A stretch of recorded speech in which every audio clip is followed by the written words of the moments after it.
자, 우리 지난주에 이어서 국가기관 중에 국회하고 있죠. 그래서 국회의 지위와 구성을 보다가 국회는 어떻게 구성되냐 해가지고 국회의원들의 임기는 4년이다. 이거 쉽게 외우는데 의원은 두 종류가 있다 그랬어요. 지역구 의원. 지역구 의원은 직접 자기 지역에 선거에 나가서 다른 당 후보와 경쟁해가지고 직접 뽑히는 거고 국민들 입장에서는 지역구 의원에게는 즉 인물, 개개인에게 우리가 투표를 하는 거고 비례대표는 정당에 투표하는 거랬습니다. 그래서 우리나라 총선은 뭐라고? 1인 2표야. 너희들은 나중에 선거권이 남아서 국회의원 선거를 하러 가면 투표용지를 두 장 줍니다. 하나는 지역구 의원을 뽑을 수 있는 투표용지, 그 다음에 두 번째는 비례대표 의원을 뽑을 수 있는 투표용지 두 장을 주는 거예요. 그래서 나중에 우리가 여기는 국회이지만 선거라는 파트가 또 있거든? 거기서 또 배울 거지만 그래도 여기다가 우리 쓸 게 되게 많구나. 그럼 요쪽에다가 이렇게 여기 요쪽에다가 선생님 지금 이게 왜 안 써질까요? 이렇게 이 옆에다가 이렇게 표시하고 총선은 국회의원을 뽑는 총선은 1인 2표 한 사람에게 투표용지 두 장을 준다. 지역구 의원을 뽑을 수 있는 용지와 비례대표 의원을 뽑을 수 있는 용지. 자, 이것도 지난주에 얘기했었고 그 다음에 여기 지금 형광펜으로 줄친 건 굉장히 중요한 내용이랬어. 국회가 효율적으로 의사를 진행하기 위해서 효율적인, 즉 국회의원 300명이 매번 다 같이 모일 수 없기 때문에 뭔가 일을 빨리빨리 진행한다는 게 효율적인 의사 진행이야. 일을 빨리빨리 진행하기 위해서 만든 게 각종 위원회랑 교섭단체다 이런 말 했죠. 그래서 다시 각종 위원회는 항상 언제나 있는 상임위원회가 있고 17개로 구성된 거, 그 다음에 그때그때 특별할 때마다 만드는 뭐가 있다? 특별위원회가 있다 이렇게 말했습니다. 그 다음에 교섭단체도 우리가 지난주에 봤죠. 교섭단체를 만들 수 있는 정당 소속 국회의원이 20인 이상이 돼야지만 교섭단체를 만들 수 있고 어떤 정당은 소속 국회의원이 20인이 안 된다면 다른 정당들, 소수 정당들과 연합해서 하나의 교섭단체를 만들 수는 있다 이렇게 표현했습니다. 그러면 이제 오늘은요. 그 다음 부제 이거 두 개 묶거나 각종 위원회와 교섭단체는 국회의 효율적인 의사진행을 위한 그러한 기구라는 거. 자, 그 다음 국회는요. 국회 본회의라는 게 있어요. 국회 본회의에서 우리 본회의도 나중에 할 겁니다.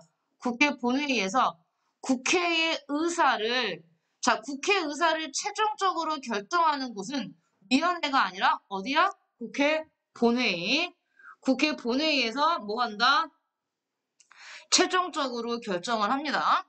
그리고 다시 국회 본회의는요. 뭐랑 뭐가 있어요? 정기회가 있고 임시회가 있는데 정기회와 임시회의 형태로 뭐 한다? 열린다. 이렇게 나왔습니다. 자, 어디다 쓸 거냐면 여기 그 전 페이지 한번 보세요. 바로 전 페이지 37페이지 빈칸 아주 많죠? 37페이지 빈칸이 아주 많으니까요. 여기다가 중요한 내용들을 한번 써볼게요. 자, 국회에 대한 얘기입니다. 써보세요. 지금 우리는 국회 주요 기관에 대해서 쓰겠습니다. 국회의 주요 기관. 자, 국회 주요 기관은 첫 번째 의장 있죠. 국회의장, 국회 우두머리 입법부를 대표하는 사람입니다. 의장은 한 명. 그 다음에 의장 밑에 부의장이 있어요. 국회 부의장. 국회 부의장은 2명. 그 다음에 우리가 위원회들, 각종 위원회들 중에서 상임위원회가 있고요. 그 다음에 특별한 일이 있을 때마다 만드는 특별위원회. 그 다음에 우리가 금방 배웠던 교섭단체.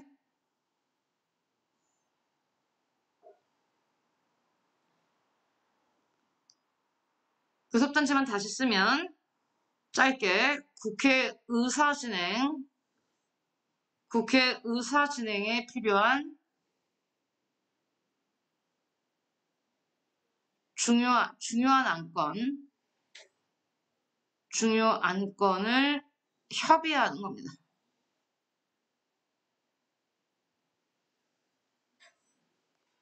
그 다음, 옆에 우리가 금방 배웠던 국회 회의입니다. 국회 회의. 자, 국회 최종 의사결정은 뭐 어디서 한댔어? 본회의에서 한댔잖아. 국회 본회의. 근데 다시 이 본회의를 두 개로 나눴죠. 정기회와 임시회의로 나눴잖아요. 정기회는 100일을 넘길 수 없어요. 1년 365일 중에 100일 이내에서 끝내야 되고요. 매년 시작하는 날이 있습니다. 9월 1일에 시작합니다. 그러니까 2022년에 국회 본회의는 아직 열리지 않은 거야. 9월 1일 날 열리고 시작된 9월 1일로부터 100일을 넘기면 안 됩니다. 그 다음에 아까 필요할 때마다 하는 게 임시회랬지. 국회 임시회는 어떨 때 열리냐면 아무 때나 열리는 건 아니에요. 대통령 또는 국회의원들 중에 제적의원이라는 게 현재 국회의원 수야. 국회 제적의원의 4분의 1 이상의 요구가 있을 때, 국회 제적의원 4분의 1 이상의 요구가 있을 때 열립니다. 그때 열리더라도요, 30일을 넘을 수 없습니다. 30일 이내에서 끝내줘야 돼요. 나 자리 많은데 왜 거기 앉아가지고 안 보이는 거야? 이 넓은 강실. 이 넓은 강실에서 왜 거기 앉아서 그렇게 힘들게 쓰고 있어? 자, 다음. 국회의회를 할 때 회의 원칙이 있어요. 정기회든 임시회든 회의 원칙이라는 게 있습니다. 첫 번째는 국회회의는 공개해야 됩니다. 국민 누구나 보고 싶을 때 볼 수 있어요. 회의 공개의 원칙, 회의 공개의 원칙. 두 번째, 회기 계속의 원칙, 회기 계속의 원칙.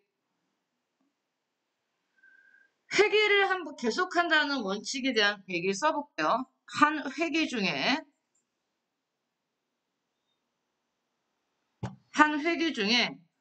의결하지 못한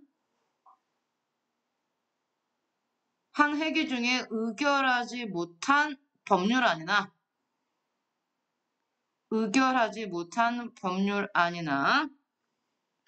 의안을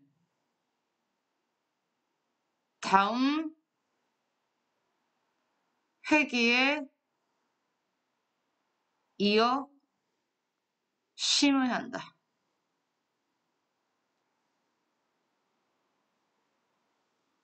일단 써놓고 설명할게요. 세 번째, 일사부재의 원칙. 일사부재의입니다. 부재일이 아니고 일사부재의 원칙. 자, 이건 한 번 부결된 안건은 같은 회기 중에 다시 발의 또는 제출하지 못한다. 발의 또는 제출하지 못한다. 그래서 회계 계속의 원칙이나 아니면 일사부재의 원칙 같은 경우는 이어지죠. 자, 이어지는 건데 일단 써놓고요. 설명을 한번 볼게. 회의 공개 원칙은 말 그대로 그냥 국회 정기회 같은 거를 국민들이 아무나 볼 수 있게 공개하는 원칙이라는 건 쉬운데, 자, 이 회계 계속의 원칙이라는 거 봐봐. 여기 보면 국회 본회의가 매년 9월 1일 시작되는데 100일을 넘지 못한다고 그랬잖아요. 근데 한 번 올라오는 법률 안건이 예를 들어 50건, 60건, 막 70건, 100건이 넘어가면 얘를 자 봐봐 얘들아. 국회 본회의라는 건 국회의원들이 다 모이는 거야. 이때는 전국 각지에 있는 국회의원들 다 올라와야 돼. 그래서 본회의 기간에는 집이 제주도에 있는 국회의원들 같은 경우는 숙소를 잡고 있어요. 왔다 갔다 할 수도 있지만 숙소를 잡고 이제 각 본회의에 참석을 하는데 그러면 이 100일 이내에 그 1년 동안에 처리해야 될 법률안을 국회의원들이 다 뭐 직접 뭐 합니까? 투표합니다. 300명이 찬성 반대 해가지고 통과시킬 거 통과시키고 부결시킬 거 부결시키고 그다음에 그냥 쭉 안건을 나열하고 찬성하고 하는 게 아니라 그 토의도 한단 말이에요. 왜 이 법률안을 통과시켜야 되는지 예를 들어 소년범에 대한 어떤 처벌을 강화하자라는 법률안이 올라왔다 그쵸? 그러면 그 법률안을 제출하는 국회의원이 먼저 나가서 동료들한테 설득을 해야 돼. 이 법률안을 통과시켜야 되는 이유에 대해서. 소년범의 형량을 강화시켜야 한다고 주장하는 사람이 있고, 근데 또 그 동료 국회의원들 중에 반대하는 사람도 있겠죠. 그럼 또 거기서 반론을 제기하겠지. 질문을 하겠지. 이렇게 해서 통과시키려면 진짜 많은 시간이 걸리잖아. 그래서 다 못할 수가, 대부분 못해요. 그러면 봐. 어떤 법률안이 올라왔어. 그래서 거기에 대해서 우리가 한 반쯤 토의했는데 100일이 딱 지난 거야. 그럼 못하잖아 이제. 못해요. 그럼 이 법률안은 중간에 결정을 못 내고 그냥 딱 만약에 300페이지짜리가 있다. 제안서가. 그럼 그중에 한 150페이지까지 논의를 했어. 그럼 거기다 책갈피 꽂아놓고 다음 내년 9월 1일 될 때까지 기다렸다가 내년 9월 1일 됐어요. 그러면 작년에 통과 못 시킨 애들 넘어올 거 아닙니까? 그러면 걔네들 넘어왔을 때, 야, 이건 작년에 통과를 못했으니까 처음부터 하면 시간이 너무 걸린다는 얘기야. 그래서 작년에 150페이지까지 토의했잖아. 그러면 책갈피를 뽑아가지고 151페이지부터 한다는 얘기 다시. 지금 내용 까먹었으면요. 게다가 더 중요한 건 이게 국회가 바뀔 수가 있습니다. 4년 임기이기 때문에. 그러면 작년에 그걸 논의했다가 이번에 당선이 안 됐다거나 떨어진 애들이 있으면 새로운 인원들이잖아. 그래도 세판부터 하지 않아요. 중간에 이어서 해요, 그냥. 그게 회기 계속의 원칙입니다. 이어서 합니다, 그냥. 거기 써있잖아. 한 회기 중에 의결하지 못한 법률안이나 의안을 다음 회기에 중요한 게 뭐 이어서 해요. 이어서. 처음부터 하지 않아. 이어서 해. 그래야 얘들아 작년에 쌓인 거였지만 올해 또 새로운 법률안이 올라왔을 거 아니야. 만약에 작년 거를 다시 처음부터 또 하면 매년 쌓여서 나중에는 법률안에 눌려서 국회의원들을 죽을 수가 있어요. 그러니까 처음부터 다시 하지 않고 이어서 계속 하는 겁니다. 알겠어, 나연아? 다음. 일사구제의 원칙이라는 거. 한 번 부결된 안건은 자, 그러면 예를 들어 봐. 국회의원 A라는 사람이 낸 법률안이 그냥 순서가 있잖아. 100일 동안에 첫 번째 국회 본회의 첫날에 들어갈 수 있는 안건들이 있고 순서가 있겠죠. 먼저 발의한 순서대로 이렇게 쭉 법률안이 쌓였을 거 아닙니까? 그러면 법률안 1번 같은 경우는 맨 처음에 논의가 되니까 통과되거나 아니면 같은 결정을 할 가능성이 많잖아요. 근데 회기 99일째 올라온 안건들은 얘는 정말 결정이 안 나고 다음 연도로 미룰 가능성이 많아요. 그런데 그렇지 않아도 많은데 중간에 내 안건이 부결됐어. 통과를 못했어. 억울하지? 그럼 또 내놓을 수 없다고 그 해에는. 이번 연도에 부결된 안건을 또 내고 싶으면 올해는 못 내고 1년 기다렸다가 내년에 또 내더라도. 한 번에, 그럼 나왔죠? 한 번 부결된 까인 안건은 같은 회기 중에는 다시 관리하지 못해요. 내가 이번에 소년범의 형량을 높이자라는 법률안을 냈어. 토의를 했어. 근데 통과를 못했어. 통과를 시키려면 국회의원이 2분의 1 이상 혹은 뭐 3분의 1 이상 찬성이 필요한데 반대가 더 많았단 말이야. 통과가 안 됐어. 그럼 억울하지만 그걸 갖고 있다가 내년에 다시 또 내는 거예요. 또 부결되면요. 그 다음에 내야죠. 만약에 어떤 사람이 자기께 부결됐다고 부결 또 내고 또 내면 나머지 안건들 포기할 수 있다 없다? 없다요. 그래서 이런 원칙들이 정해져 있는 겁니다. 선생님 다시 머릿속에 정리합시다. 국회 본회의는 정기회의와 임시회의로 나누고 정기회의는 매년 9월 1일날 열리면서 100일을 넘을 수 없고 임시회는 대통령 또는 국회의원의 4분의 1 이상의 요구가 있을 때 열릴 수 있는데 그때도 30일을 넘지 못한다. 정리했죠?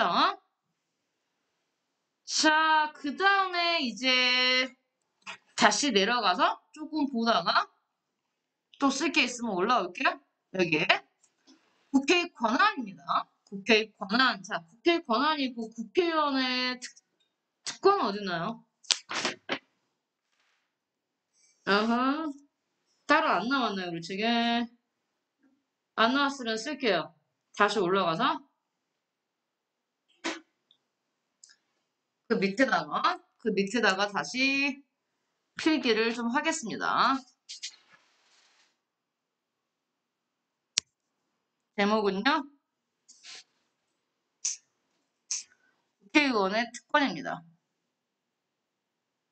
국회의원의 특권. 제가 지난주에도 얘기했지만 국회의원 한 명 한 명이 걸어다니는 국가기관이랬어. 국회의사당이라는 국회 전체도 국가기관이지만 국회의원 한 명 한 명도 국민을 대표하는 국가기관이기 때문에 이 사람들에겐 특별한 권력을 줬어요. 특별한 권한을 줬습니다. 그 특권이야. 특권, 특별한 권한. 그러면 이 사람들한테 국회의원들한테 특권을 준 이유는요. 특권을 준 이유는 뭘까? 국회의 자주성. 국회가 어떤 다른 국가기관에 간섭을 받지 않게 하기 위해서입니다. 국회의 자주성을 보장하기 위해 국회의 자주성을 보장하기 위해 부여했고요. 자, 종류 가볼게요. 첫 번째, 국회의원은 불체포 특권이라는 게 있습니다. 말로만 딱 보면 체포당하지 않을 특권인데, 자, 씁니다. 설명. 불체포 특권은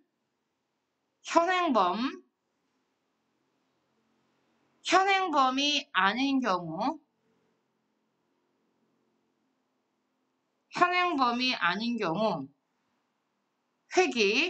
국회 회의 중이라는 뜻입니다. 회기 중 국회의 동의 없이 체포 또는 갇히는 거죠? 구금되지 않으며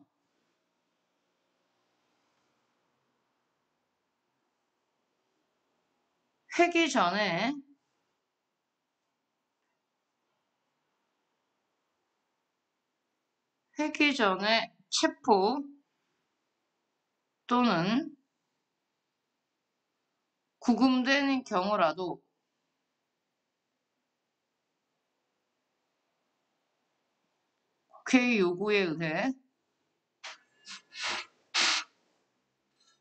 국회의 요구에 의해 석방될 수 있다.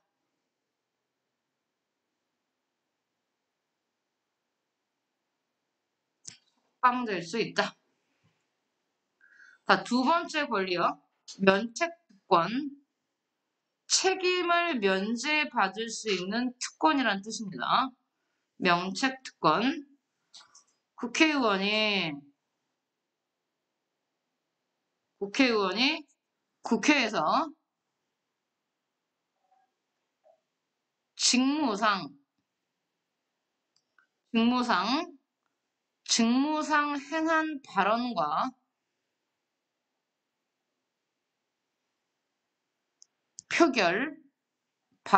표결이죠. 발언과 표결에 관해 국회 밖에서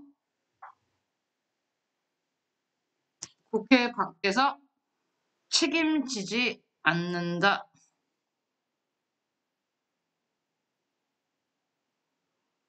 책임지지 않는다. 그래서 국회의원의 가장 강력한 특권이죠. 바로 이 불체포 특권과 면책 특권이 있습니다. 일단 설명을 할게요.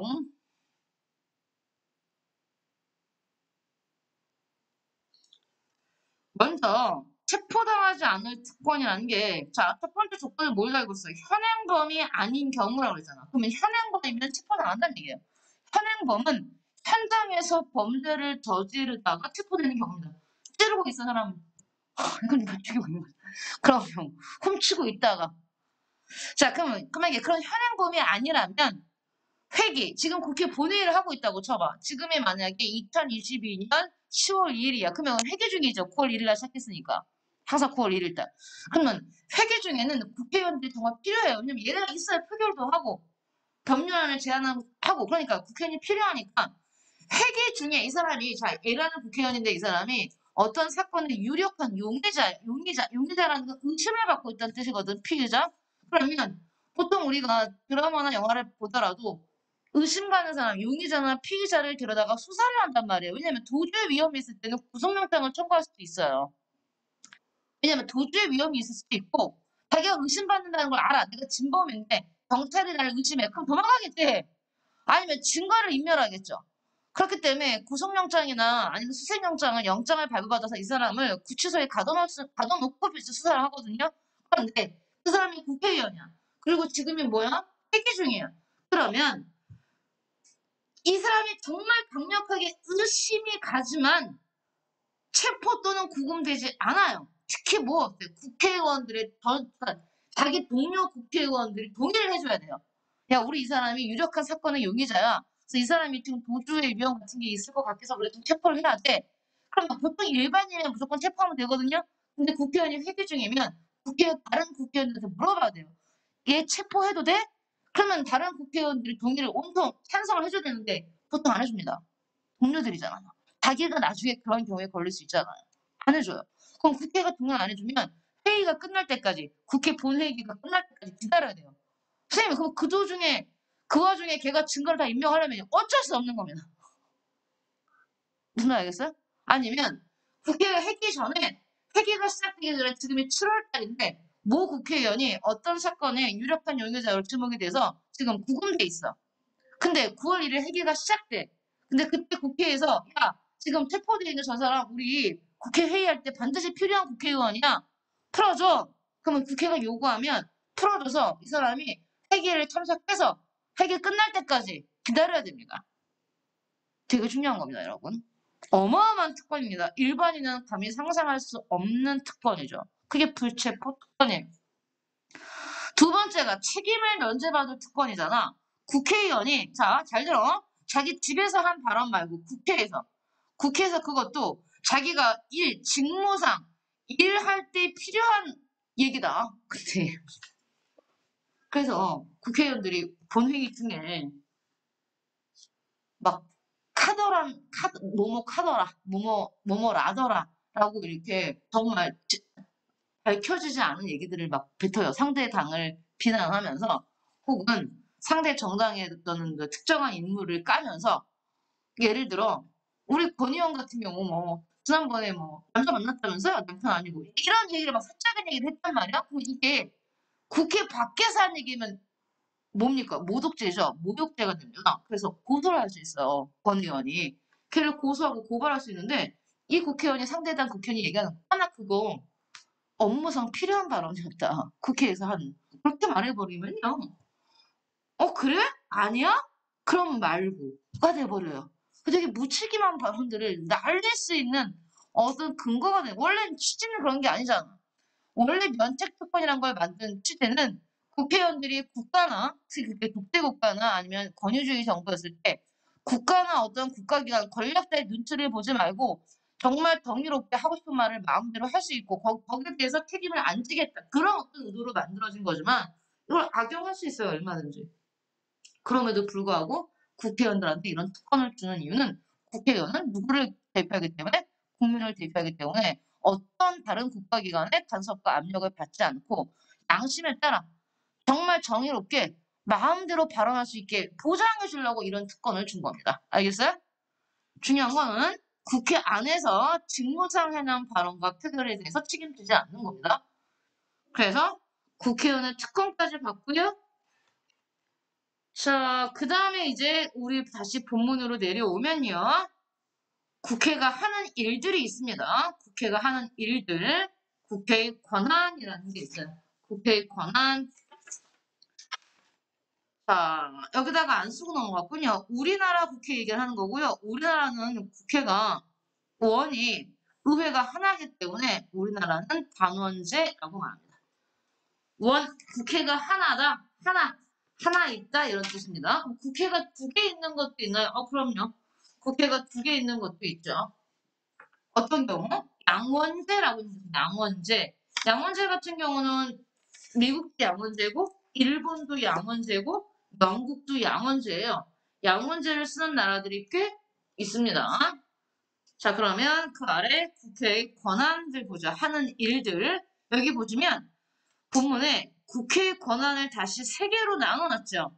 입법, 법률을 제정하는 것에 관한 권한이 있고 그 다음에 여기 제정이라는 게 나라 살림이야. 나라 살림에 대한 권한이 있고 일반 국가 정책에 대한 권한 이렇게 세 가지로 나눠놨어요. 국회의 권한을. 그중에 가장 중요한 국회의 권한은 당연히 입법에 관한 권한이겠죠. 왜? 국회를 뭐라고 부릅니까? 입법부라고 부르잖아요. 그 정도로 국회가 하는 일 중에 가장 중요한 건 역시 법률을 만드는 거기 때문에 입법에 관한 권한 중요합니다. 자, 입법에 관한 권한 첫 번째 얘네 뭐 한다고요? 1번 법률을 만들고 개정 고칩니다. 그 다음 두 번째 헌법을 고치고 헌법 개정안을 제안할 수 있고 그 다음에 의결할 수 있습니다. 이거 나중에 다시 다 볼 겁니다. 세 번째 조약에 대한 조약 체결 및 기준에 관한 동의권입니다. 즉, 뭘 지금은 봐주냐면 법률, 입법에 관한 권한 중에 법 3개가 나와. 법률도 법이고 헌법도 법이고 조약도 법이에요. 여기 주치세요. 3개. 법 종류 3개. 법률, 헌법, 조약 다 법입니다. 넓은 의미의 법. 거기 들어가기 때문에 이게 입법에 관한 권한. 그러니까 지금 일단 여기 쉽게 입법에 관한 권한은 법 4개, 법 3개가 나와 있어. 법률, 헌법, 그 다음에 조약. 하나씩 다 볼 건데 제일 쉬운 거부터 볼게. 조약이라는 건 우리나라와 다른 나라와 맺는 겁니다. 국가와 국가가 맺는 약속이에요. 근데 여기 보면 뭐라고 나하니? 조약 체결 및 비준 여기까지는 잘 들어. 조약을 체결하고 비준하는 건 이건 대통령이 하는 겁니다. 이건 대통령의 권한이에요. 대통령이 조약을 체결하고 비준할 거야. 그러면 국회는 뭐 하는데? 대통령이 체결한 그 조약에 대해서 뭐 하는 거야? 국회는 동의하는 거야. 알겠니? 이게 국회의 권한이야. 만약 여기까지 조약 체결 및 비준까지만 하면 이거 누구 권한이고? 대통령. 그러면 대통령이 체결한 조약에 관해서 국회는 뭘 하는 거야? 동의해주는 권한이에요. 그래서 끊어서 잘 봐야 돼. 시험 문제 나올 때 조약 체결 비준까지만 나오면 누구의 권한이라고? 대통령.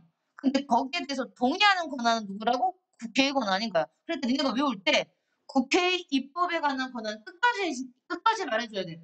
조약 체결 비준에 대한 뭐 동의권 이렇게 가는 겁니다. 그다음 여기 봐봐요. 헌법을 국회가 만든다는 얘기가 아니야. 잘 들어. 여기서 국회가 만드는 건 이거 하나밖에 없어. 법률은 국회가 제정한다 그랬잖아. 법률은 국회가 만들어요. 그 다음에 법률은 국회가 만들고 국회가 직접 고칠 수 있어요.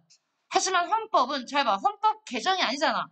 헌법 개정안을 제안하고 그 다음에 그 제안하는 것을 의결한다는 뜻이야. 이 말은 헌법을 만든다는 얘기가 아니야. 헌법은 국민투표로 결정할 거야. 그때 얘기했지. 법 중에서 헌법이 가장 높은 이유는 국민투표로 결정하기 때문에 헌법이 가장 높다. 즉 헌법을 결정하는 건 국회가 아니에요. 헌법을 결정하는 건 국민투표입니다. 그럼 국회는 뭘 하는데? 헌법을 이렇게 고치자는 제안을 하는 거예요. 헌법을 이렇게 고치자라는 제안서를 제출하는 거야. 그리고 그 제안서를 제출할 수 있게 의결하는 거지. 얘네가 고치는 건 아니야. 정말 구별 잘해줘.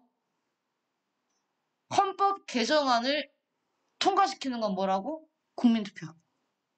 헌법 개정안을 제안해서 의결하는 건 뭐라고? 그러니까 이 의결의 뜻이 뭐냐면 이거 국민투표에 붙일까를 의결하는 거야. 만약에 여기서 국회를 통과하지 못하면 국민투표로 가, 못 가? 못 가. 못 가는 거야.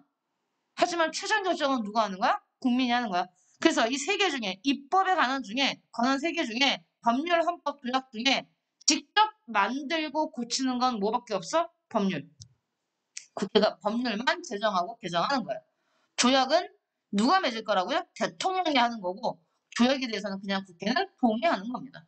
헌법은요. 제정안을 의결할 수 있는 권한이 있는 겁니다. 이걸 구체적으로 하나씩 봐야 됩니다. 여기 나와 있죠. 이건 따로 시험에 나와요. 이게 따로 하나 시험 문제, 이게 따로 하나 시험 문제입니다.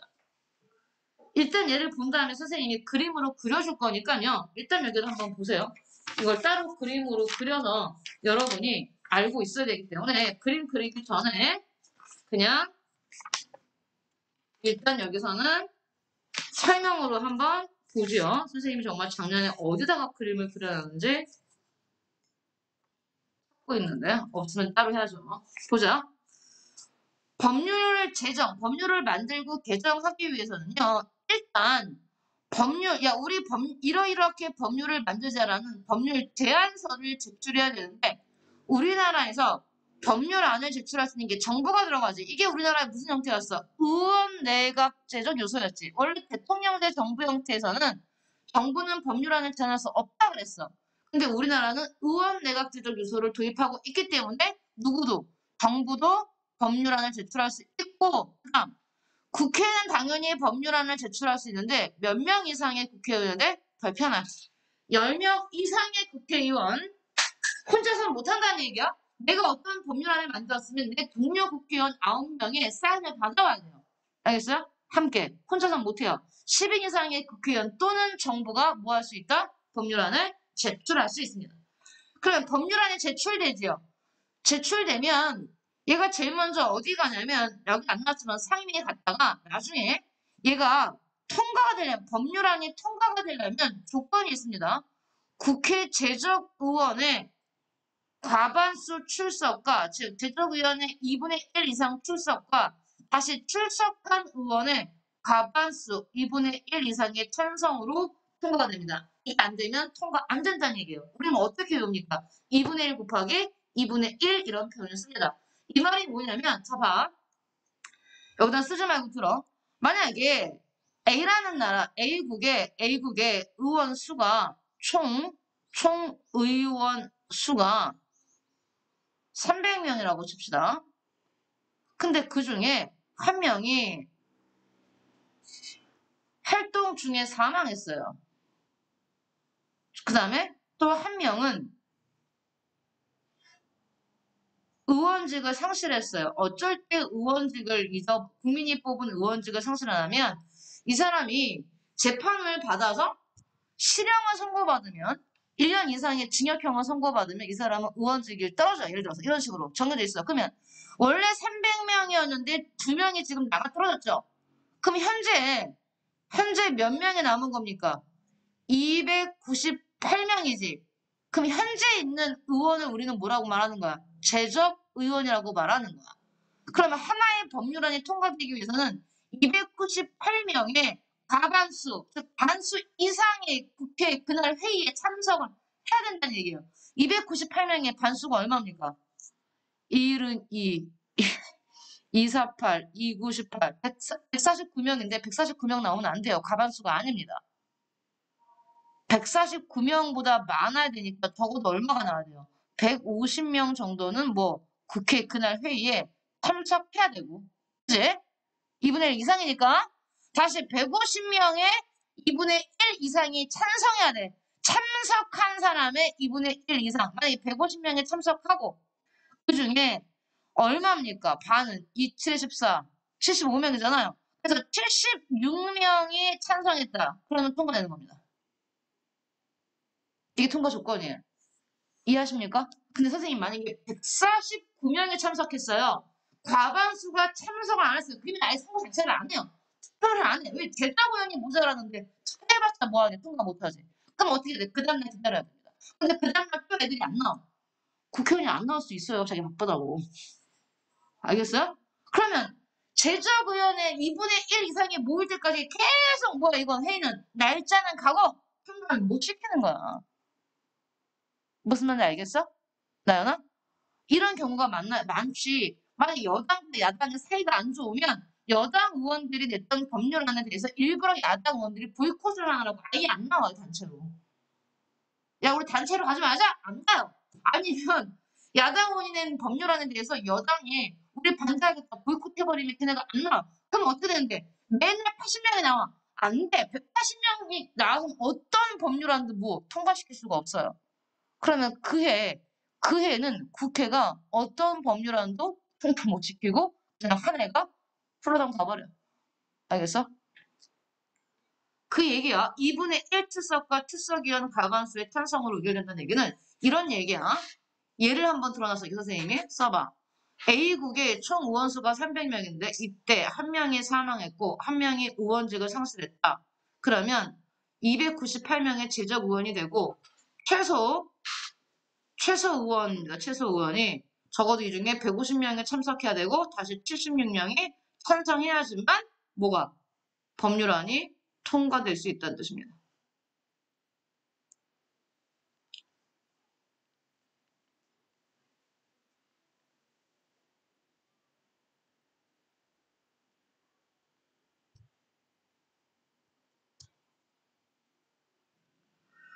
그러면 이렇게 국회를 어렵게 통과했어. 그런데 선생님이 지난주부터 계속 얘기했던 게 우리나라가 대통령제 정부 형태였지.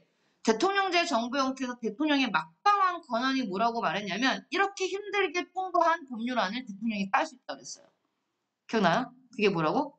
대통령의 법률안 거부권. 알겠어? 대통령이 여기 국회를 통과해서 온 법률을 거부권을 나 이 법률안 통과 못 시켜고 딱 시켰지? 다시 국회로 돌려보내는 거야. 그러면 이제 국회가 이 대통령이 거부한 이 법률안을 또 통과시키기 위해서는요. 조건이 더 까다로워요. 여기 나오죠. 대통령이 거부권을 행사한 경우 이번엔 국회 제적의원 과반수 출석. 이건 똑같지. 2분의 1 출석인데 이제 출석한 의원의 3분의 2 이상의 찬성해야 두 번째 통과될 수 있어요. 대통령이 한 번 거부한 법률안이 다시 통과되기 위해서는 출석 의원의 2분의 1이 아니라 얼마야? 3분의 2 이상이 찬성해야 됩니다. 그러니까 298명 중에 참석은 똑같이 150명 했다 하더라도 이제 76명 참석해서는 안 된다는 얘기입니다. 150명의 3분의 2 이상이 찬성해야지 통과될까? 제 의결은 좀 더 까다로워요. 알겠죠? 3분의 2니까. 아까는 뭐였어? 2분의 1이잖아. 이거 꼭 기억해. 2분의 1 곱하기 3분의 2, 2분의 1 곱하기 2분의 1이라는 얘기는 제적의원의 과반수 이상 참석 의원의 2분의 1 이상의 찬성 이렇게 되는 겁니다. 당연히 이 정도로 처음에 안 나와요. 그림을 그려줄 건데 그 그림이 그대로 나옵니다. 순서, 과정. 일단 여기서 설명만 이거를 보는 거고 이건 법률을 만들고 법률을 고칠 때의 과정이에요. 헌법은 더 까다로워요. 왜냐면 헌법은 더 강력한 법이기 때문에 헌법을 고치려면 이때는 무조건 국회 제적의원 과반수 또는 대통령만 발의할 수 있어요. 한번 봐봐 아까 여기 위에. 법률안을 제출할 수 있는 건 국회의원 10인 이상이면 됐지. 국회의원 10인 이상이거나 아니면 정부. 여기서 말하는 정부라는 얘기는 각 정부의 장관들도 법률안은 제출할 수 있다는 얘기예요. 하지만 헌법 개정안은 국회의원 10인 이상이 아니야. 국회 제적의원 과반수가 다 사인해야지만 헌법 개정안을 제출할 수 있는 거고 정부에서 장관들이 할 수 있는 게 아니야. 이건 누구만 발의할 수 있어. 정부에서는 대통령만 헌법 개정안을 제출할 수 있다는 얘기예요. 강력해지는 거 보입니까 여러분? 세지잖아요. 왜? 이게 헌법과 법률의 레벨 차이예요. 레벨 차이. 헌법 개정안을 제출할 수 있는 건 국회 제적위원 과반수 또는 대통령이 발의할 수 있고 자 그러면 이제 제출했어. 대통령이 야 우리 대한민국 헌법 정부 형태를 대통령제 말고 의원 내각제로 바꾸자라고 제안할 수 있잖아요.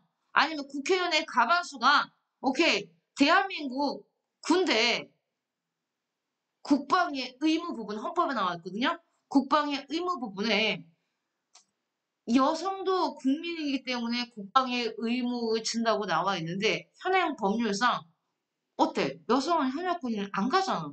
이거는 남녀 평등에 의거했을 때 여성을 차별하는 거다. 왜 여성을 군대를 못 가게 하냐? 가고 싶다는데. 그래서 여성도 국민에 넣는 범위 이런 어떤 헌법 개정안을 국회의원들이 제안했어. 그러면 그걸 끝나는 게 아니야. 제안하면 아까 말했지. 입법에 관한 권한 중에 국회가 갖고 있는 건 헌법 개정안을 제안하거나 아니면 의결할 수 있다는 얘기인데 이제 이 제안이 어디로 넘어가냐면 이제 국회로 넘어갑니다. 대통령이 제안했거나 국회의원 과반수가 제안하면 국회로 넘어가요. 그러면 이제 국회의원의 제적의원의 과반수가 아니에요. 제적의원의 3분의 1 이상이 무조건 이거 하나야. 뭐 곱하기 뭐가 아니야. 출석의원의 얼마가 아니고 무조건 국회 제적의원의 3분의 1 이상이 찬성해야 국회를 통과시키는 겁니다. 국회를 통과하면 이제 어디로 갑니까? 국민투표가 가는 겁니다. 그래서 헌법 개정안의 통과는 그냥 하나예요. 제적의원의 3분의 2 이상이 찬성해야 돼. 근데 만약에 여기 봐. 헌법 개정안이 국회에 왔는데 여기 국회에 참석한 의원들이 제적의원의 3분의 2 이상이 안 나왔어. 그럼 이건 통과 못한다는 얘기야. 아니 출석 자체를 3분의 2가 안 했는데 뭘 통과하겠습니까? 그날은 그냥 나가리지. 알겠어? 일단 모여야 돼. 일단 3분의 2 이상이 모여야 되고 얘네가 다 찬성을 해야 돼. 그래야 통과되고 국민투표에서는요. 국민투표에서도 통과 조건이 있습니다. 여기 봐. 국회의원 선거권자의 과반수가 투표하고 이 말이 뭐냐면 국회의원 선거권자라는 얘기는 선거권을 가진 성인들을 말하는 거야. 선거권자를 말해요. 국회의원 선거권을 갖고 있다는 얘기는 성인이지. 우리나라에서는 선거권을 제한하지 않잖아요. 딱 하나로 제한하지. 나이가 18세 이상 돼야지만 선거권자가 되잖아. 그러니까 국민의 선거권자 국민들이 일단 2분의 1 이상 투표해야 되고요. 다시 투표한 사람의 2분의 1 이상에 찬성해야 됩니다. 만약에 투표율이 50%를 안 넘으면 무효예요. 무조건. 나가립니다. 알겠어요? 51% 돼야 돼. 50.1%라도 돼야 돼. 50%를 넘어야 된다는 얘기야. 선거권자의 과반수 투표니까. 그래서 헌법 개정안이 국회를 통과해서 국민투표에 넘겨졌는데 국민투표에 참석한 사람들의 숫자가 50%가 안 된다. 그러면 이거는 표를 까볼 필요도 없어요. 그냥 무조건 통과가 안 된 겁니다. 그러니까 헌법을 고치는 건 굉장히 까다롭습니다, 여러분. 법률을 만드는 거랑 비교가 안 돼요. 알겠어요? 이거 순서랑 내용까지 모두 외우셔야 됩니다. 선생님이 잠깐 가져올 테니까요. 기다려보세요. 37페이지 밑에 칸이 남았으면 37페이지 밑에다 쓸게요. 좀 까만색이 좋네. 까만색으로 써야지. 자, 제목 여기는 먼저 법률의 제정과 개정 절차 먼저 쓸게요. 법률의 개정 절차. 여기 한 줄 이렇게 쭉 갈 거야. 앞으로 길게. 그러니까 끝에서부터 써.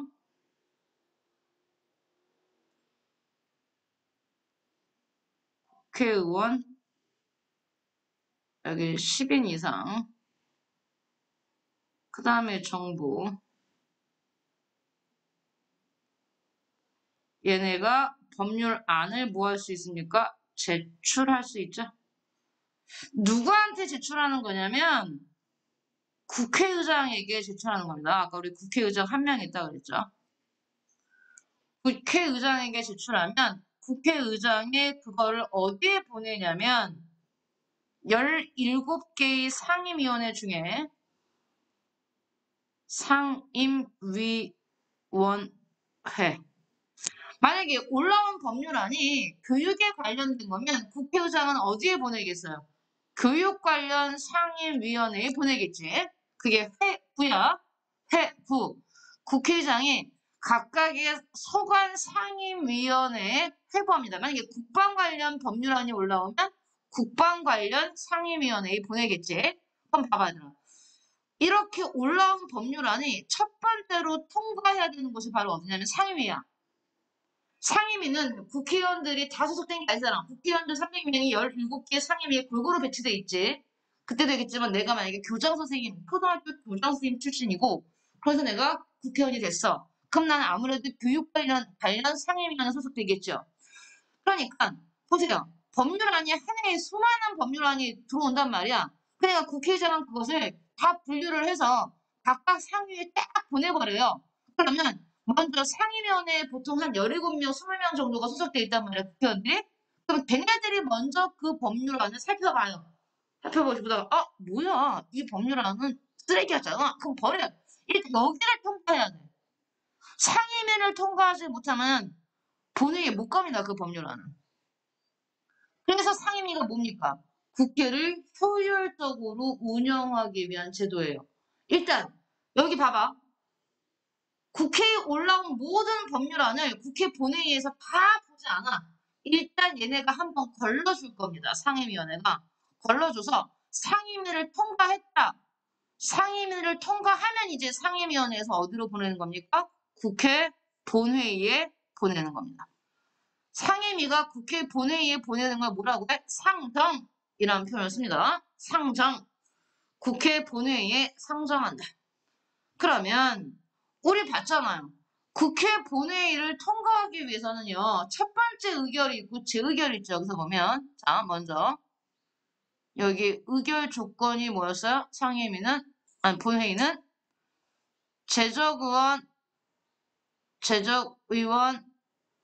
2분의 1 이상 참석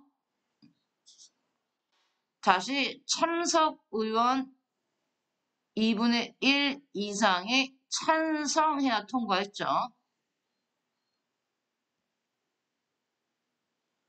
자, 이렇게 국회 본회의를 통과하면 이제 얘네가 어디로 보내냐면 이송이라는 표현을 쓰는데 대통령한테 자, 이런 법률안이 새롭게 만들어졌어요라고 대통령한테 보냅니다. 이송.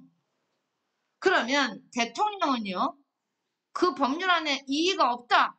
반대하는 게 없다. 그러면 대통령은 그대로 국회가 통과시킨 법률안을 국회로부터 받은 날로부터 15일 이내에 국민들한테 나 이렇게 법률이 바뀌었어라고 공포하는 겁니다. 지금 15일 이내도 외워야 돼요? 당연하죠. 뭐 너무 뻔한 소리를. 선생님이 뭔가를 잘못 눌러서요. 날라갔어요. 자, 그런데 대통령이 국회 본회의를 통과한 법률안에 대해서 반대할 수 있죠. 그게 대통령이 뭐랬습니까? 법률안 거부권, 강력한 권한이다. 그랬잖아요. 그래서 만약에 이번엔 대통령이 그걸 까봅시다, 이제. 대통령이 야, 나 이거 마음에 안 들어. 문제 있다고 생각해. 그럼 어디로 보내는 거냐면 색깔 바꿔서 쓰세요. 이렇게 국회의장에게 돌려보내는 게 대통령의 법률안 거부권입니다. 이게 법률안 거부권을 발동하는 거죠. 다른 말로 얘를 뭐라고 하냐면요. 환부 돌려보낸다는 뜻이야. 환부 또는 야 이거 다시 한번 생각해봐. 다시 의결을 해봐. 환부 및 재의를 요구한다. 이게 법률안 거부권이야. 그러면 뺑 돌려서 어떻게 갔어? 국회의장한테 갔지? 그러면 다시 국회의장은 똑같은 절차를 밟아요. 다시 해부해. 상임위가 다시 국회 본회의 상정해. 그러면 두 번째로 돌아온 이 법률안에 대해서는요. 국회 본회의가 그냥 의결이 아니고 재의결이잖아요. 재의결이면 아까 봤듯이 국회 제적의원의 2분의 1 이상이 출석해야 되고요. 다시 출석 의원의 이번엔 3분의 2 이상이 뭐해야 된다? 찬성해야 됩니다. 그래서 재의결은 좀 더 까다롭다 그랬어. 첫 번째 의결보다 조금 더 까다로운 게 재의결이고 재의결된 걸 다시 보내겠지. 대통령한테 보내. 그러면 이번에 대통령은요. 한 번만 거부할 수 있겠지. 하나의 법률안에 대해서 대통령이 여러 번 할 수 있는 게 아니야. 한 번만 거부할 수 있기 때문에 재의결돼서 돌아온 이 법률안에 대해서는요. 대통령은 15일이 아닙니다. 이번에 5일 이내에 국민들한테 공포해야 됩니다. 5일 이내에 공포해야 됩니다. 자, 다음. 여기 보면 선생님이 하나 안 쓴 게 있는데 이 중에서 또 뭐 하나 안 썼냐면 선생님 국회의장은요 별로 권한이 없어 보여요. 그냥 뭐 법률안이 올라온 법률안을 이렇게 분류해서 상임위원회에 보내는 역할만 하나요? 아니에요. 국회의장한테도 강력한 권한이 상임위원회 국회의장의 권한으로 상임위를 통과시키지 않고 바로 국회 본회의에 법률안을 야 이거 다이렉트로 심사해줘라고 보낼 수 있는 권한이 하나 있어요. 그게 국회의장의 직권으로 바로 국회에 보낼 수 있는 직권 상정이 있습니다. 이건 국회의장의 권한입니다. 국회의장의 권한입니다. 상임위를 안 거치고 이거 그때 다이렉트로 심사해줘라고 보낼 수 있는 거. 그래서 이걸 여러분이 그대로 외우셔야 되는 겁니다. 우리 학생들이 물어보는데 이걸 외우라고 하면 얘는 빼고 가더라고요, 우리 애들이. 빼면 안 돼요. 법률안을 국회의장에게 보내는 걸 뭐라 불러? 제출한다고 말하지. 그러면 국회의장이 상임위에 보낼 때는 뭐라 불러? 단어를 부한다고 말하지. 상임위가 국회에 보낼 때는 국회 본회의에 보낼 때는 뭐라 불러? 상정한다 그러지. 국회 본회의가 대통령한테 보낼 때는 뭐라 해? 성한다고 하는 거야. 얘들아 이거 선생님 어려워. 아니 어렵지 않아. 너는 그냥 귀찮은 거야 외우기가. 얘는 정말 정직한 과목이야. 암기하면 시간을 투자해서 외우면 정확하게 너희한테 뭘로 돌려줄 거야? 점수. 그래서 법과 정치 점수가 안 나왔다는 얘기는 안 하고 시간을 투자하지 않았다는 얘기예요. 어디 이거를 어렵다고 말할 겁니까? 어려운 거 하나도 없는데. 설명 들으면 이게 다 됐지? 이해는 끝났지? 이게 끝났으면 그 다음에 뭐 하면 돼? 암기하면 돼. 하나 팁 보여줄게요. 지금은 시험 기간이 아닌데 나중에 너는 본격적인 시험 기간에 들어가서 내가 얘를 외워야겠다. 하루에 다 외우지 마. 얘를 찍어 핸드폰으로 요 페이지만을. 그래서 내가 오늘 왔다 갔다 하면서 짜투리 시간에 잠깐 짬짬이 날 때 오늘 이걸 다 외워야지. 요것만 이렇게 외우는 거야. 얘는 하나를 외우세요. 그냥 하나만 하루에. 나중에 이거 시험범위 들어가거든. 왜냐면 나중에 다른 거랑 함께 외우려고 하면 내용 너무 많고 골 아파요. 얘는 좋은 과목이에요. 쉬운 과목이라고. 굉장히 쉬운 과목. 특히 법과 정치는 진짜 외우기만 하면 다 답이 나와. 게다가 얘는 생각할 수 있는 게 아니야. 생각한다는 건 윤리라든지 철학이라든지 이런 것들은요. 문장을 꼬아놓으면 암기해도 답이 안 나와요. 근데 얘는 암기할 게 많아서 그렇지. 암기하면 무조건 답이 나와. 왠지 아니? 얘는 과학이거든.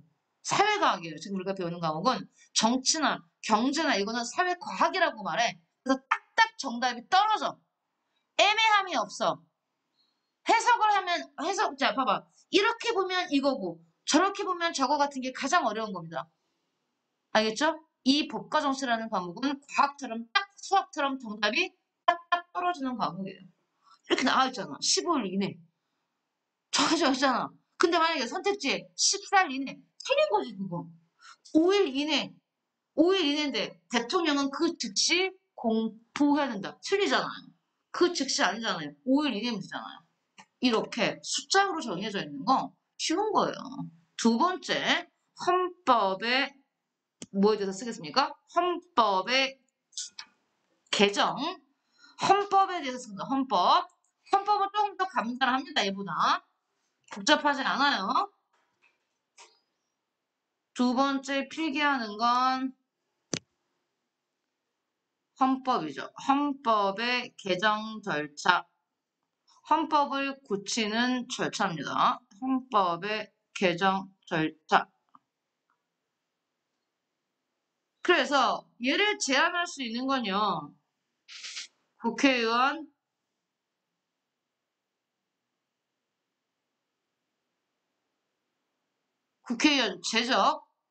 제적의 과반수입니다. 즉 무조건 국회의원 전체의 과반수. 그 다음이 정부가 아니라 누구? 대통령이죠. 대통령. 얘네만 헌법 개정안을 뭐 할 수 있습니까? 제안할 수 있는 건데. 자, 그러면 잘 봐. 이 제안할 표현 쓰면 안 써요, 그냥. 이렇게 제안이라고 하죠. 얘네가 제안하면 바로 몰아내면 야, 이렇게 헌법을 고치자라고 제안이 올라왔어라고 국민한테 바로 먼저 공고해요. 왜냐하면 국민들이 나중에 알아야 뭐 할 수 있어. 국민 투표를 할 수 있기 때문에 자, 이 공고는 누구한테 하는 거라고? 국민들에게 하는 거야. 국민들에게 공고해요. 누가 써요? 대통령이. 공고는 항상 대통령이 하죠. 대통령이 얼마 동안 20일 이상 왜 국민들이 다 알아야 되니까 야 헌법을 이렇게 바꾸자고 하는구나. 20일 이상 국민들에게 공고를 하면요. 공고한 날로부터 국민들에게 공고한 날로부터 60일이 넘기 전에 60일 이내에 국회에 의결을 해야 됩니다. 국회 의결을 거쳐야 돼요. 아까 국회 의결은 어떻게 했습니까? 무조건 국회 제적의원 3분의 2 이상이 무조건 뭐 된다? 찬성해야지만 통과하죠. 자, 국회를 통과하면 여기 날짜가 중요해. 국회 통과로부터 30일 이내 국민투표에 붙여야 됩니다. 국민들에게 물어봐야 돼요. 국민투표. 그러면 얘는 선거권자 2분의 1 이상의 투표. 다시 투표한 사람, 투표권자 2분의 1 이상의 찬성이 있어야 통과합니다. 통과하면 여기 나와 드디어 국민투표가 국민들이 직접 결정하는 거기 때문에 통과 즉시 그냥 공포하는 겁니다. 통과 즉시 누가? 대통령이. 그래서 헌법에서는 날짜가 중요해요.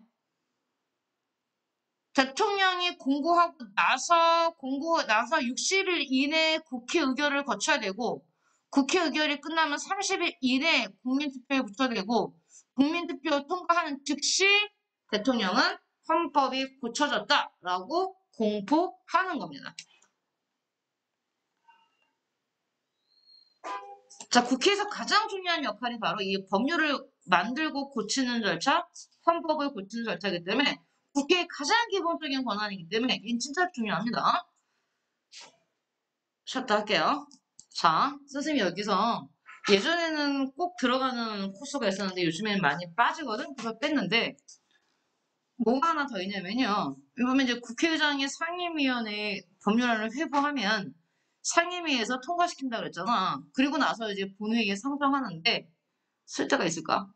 이 본회의에 상정하기 전에 법률안의 문장을 가다듬는 데가 있어요. 문장이 좀 매끄럽지 않다거나 맞춤법이 좀 어긋나거나 아니면 표현이 매끄럽지 않은 것들 어떤 그런 것들을 손봐서 예쁘게 만들어서 올려주는 데가 있는데 그러면 우리 학생들이 물어. 그럼 선생님 상임위원회에서 국회 본회의 상정하기 전에 거기를 거치는 건데 그건 선택인가요? 아니면 필수예요. 무조건 거쳐야 돼요. 어디를? 그게 법제사법위원회, 국회 법사위라고 부릅니다.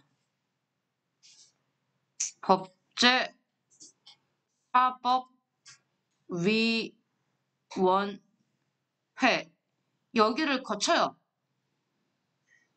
그럼 여기서는 그냥 뭔가 법률안의 내용을 살피는 게 아니랬어. 아까 말했듯이. 그 법률안의 형식적인 측면, 아, 이거 문장이 제대로 쓰였나 이런 걸 보는 거야. 그래서 법률안의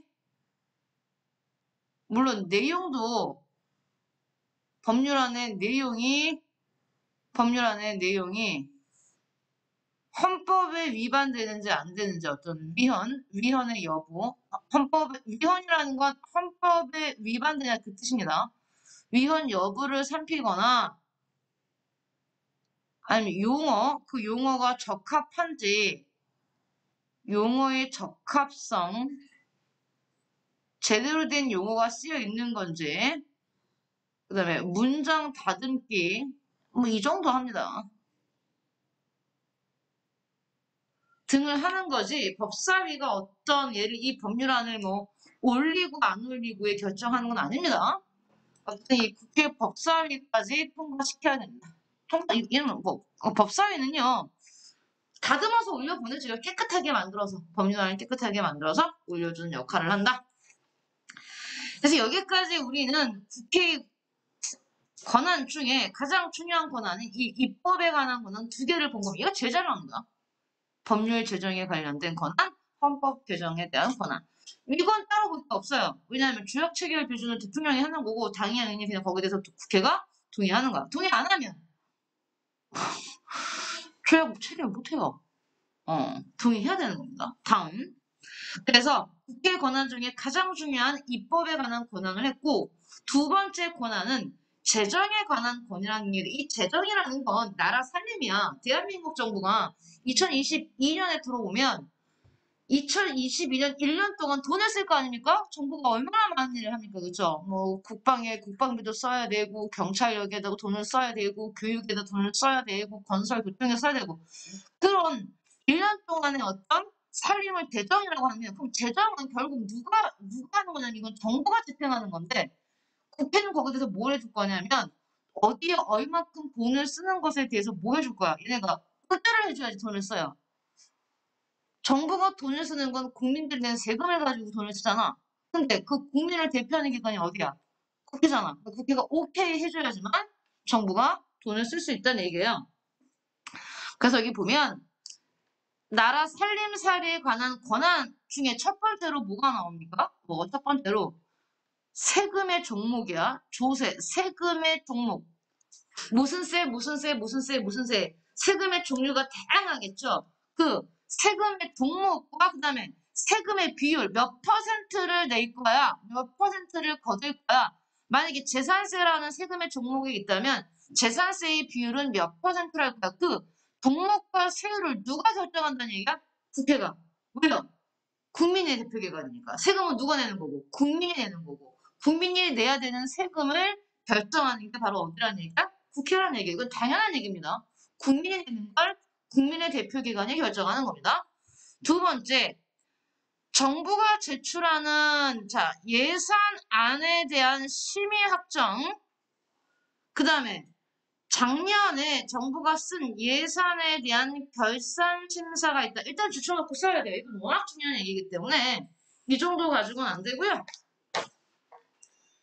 일단은 그렇게 주쳐놓고 38페이지 밑에 빈칸이 좀 있잖아요. 38페이지 밑에다가 굉장히 중요한 표시를 다 중요하지. 중요한 표시를 하면서 써볼게요. 이게 정부가 아까 말했듯이 2022년 1년 동안 정부 각 부처가 돈을 얼마 쓸지는 작년에 계획이 나와야 됩니다. 올해 쓸 돈에 대해서는 정부 예산에 관련된 필기를 한번 해볼까요? 정부 예산 제목이고 제일 먼저 정부가 우리 2022년에 여기에 얼마큼의 돈을 쓸 거야라는 그 예산안 계획표를 일단 정부가 작성을 합니다. 예산안은 정부가 작성을 해.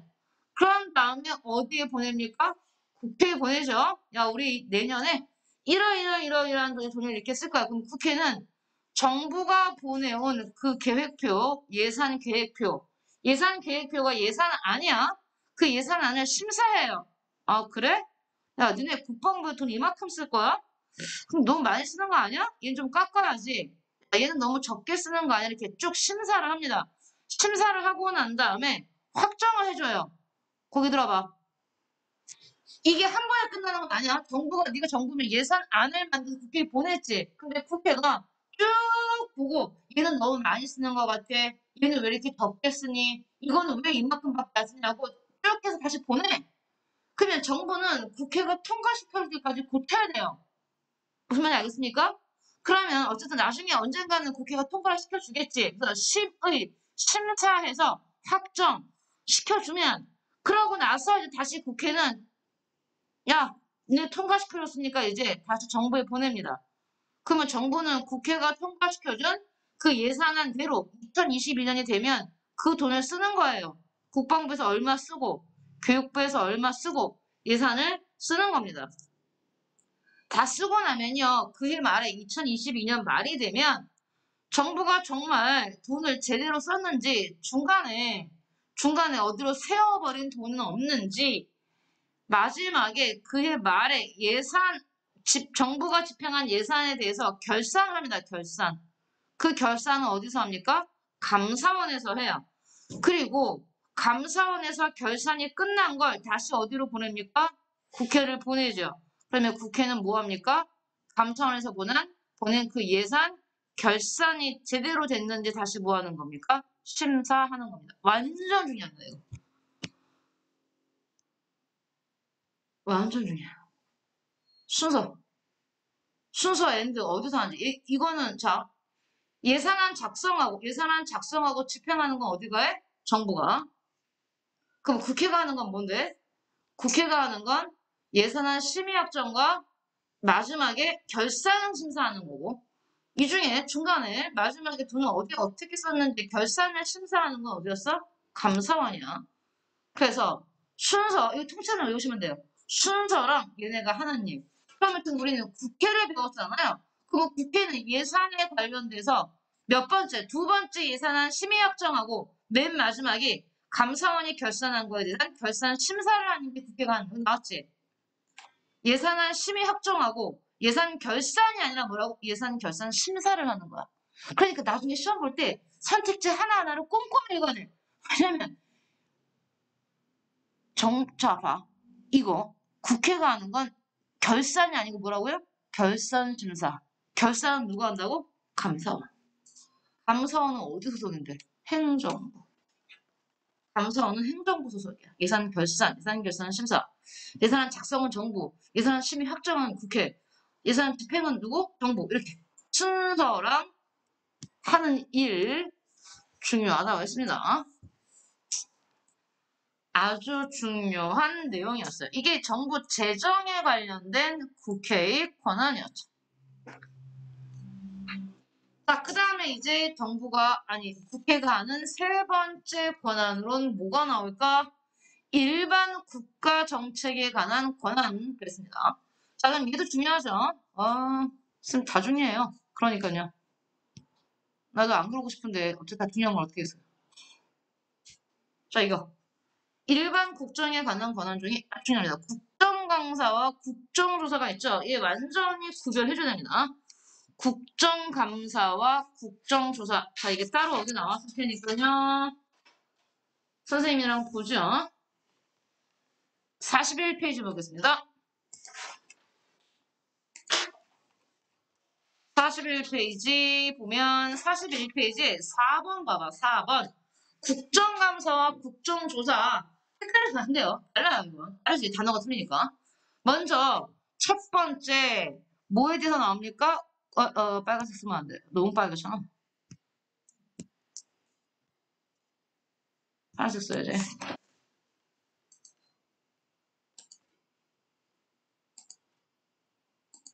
국정감사부터 먼저 할게요. 먼저 국정감사입니다. 국정감사는 국회가 국정이라는 건 국가 정책, 즉 정부가 하는 일이에요. 행정부가 하는 일. 행정부가 하는 그 국정 전반에 관한 조사를 행하는 것을 의미한다. 이때 국정 전반이란 입법뿐만이 아니라 행정, 사법, 즉 국가가 하는 모든 것, 행정, 사법을 포함하는 자 이겁니다. 국가 작용 전체를 뜻하며 따라서 국정감사의 대상도 국가기관만 들어가는 게 아니라 국가기관 외에 광역자치단체, 정부가 투자하는 기관, 한국은행 혹은 기타 국회 본회의가 필요하다고 의결한 대상 기관 등으로 굉장히 폭이 넓은 편이다. 현재 국정감사는 국방국정감사는 그 소관상임위원회, 국방상임위원회가 하고, 교육국정감사는 교육상임위원회, 이렇게 상임위원회별로, 저기, 매년 정기국회 집회가 열리기 전에 시행합니다. 그래서 국정감사는 의무예요. 국회가 무조건 매년, 해마다, 중요해 이게, 매년, 정기국회가 열리기 전에 시행하는데 본회의에 의결이 있으면 정기회 중에도 감사를 시행할 수 있다. 하지만 보통 본회의가 100일 이내이기 때문에 바빠서 정기회 전에 해요. 하지만 중요한 게 뭐라고? 국정감사는 매년 무조건 해야 돼. 국정감사는 이건 의무사항이야. 그 다음에 국가 작용 전체에 대해서 매년 정기국회 전에 무조건 하는 게 뭐다? 국정감사예요. 그러면 국정조사는 뭘까? 이거는 매년 하는 게 아니야, 얘들아.